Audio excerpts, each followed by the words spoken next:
As we all know, the cod fishery has been a huge part of our lives for centuries. Even as early as John Cabot's voyage to the island, there was an incredible number of fish. They used to say you only had to put a basket into the ocean and it would fill with fish. These days, cod is still around, but his role in our lives has changed.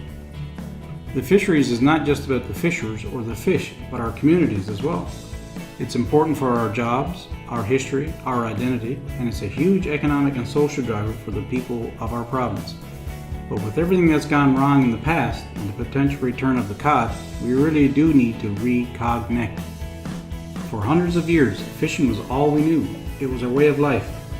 Through warm days and cold nights, calm mornings and stormy afternoons, we would set sail in hopes of a good day's catch, bringing back what we could. In the late 1950s, we started to see the arrival of draggers, large factory trawler ships that vacuumed the ocean floor with trawl nets. There would be so many boats loaded to the decks with so much fish that they sometimes had to wait in line to be emptied. At night, they would light up the ocean sky just like a city. Sure, some people made lots of money with the draggers, and there were always jobs at the nearest fish plant. But how long did that last? We all remember that infamous day in 1992, the day when the moratorium took effect. Overnight, 42,000 of us were out of work. With our lifeline taken away, many of us had to leave, moving to the mainland, places like Fort Mac, Edmonton, Calgary, or Toronto. But times may be changing.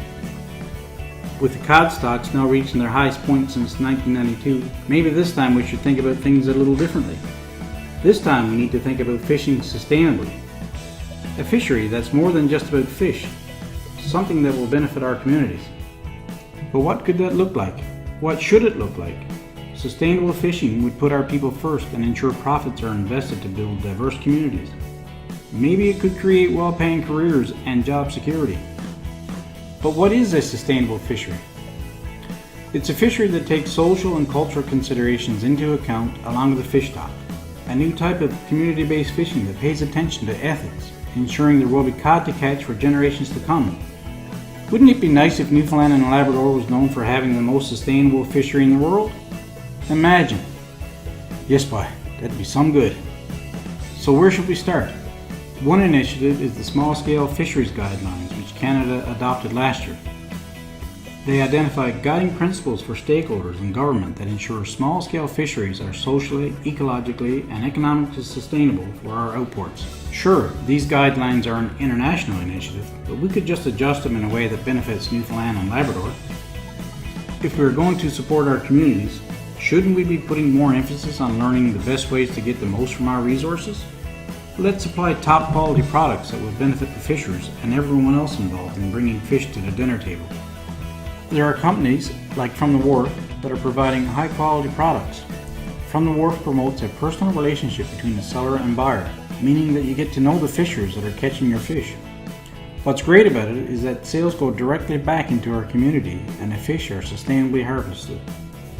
A sustainable community could be a place that goes beyond just one industry, a place where there are decent doctors, dentists, teachers, and artists, a place my children will want to stay and build a family, a place where people will want to return to. So what does a sustainable community look like to you? I guess this gives us all something to think about, but for the love of cod, let's do it right this time.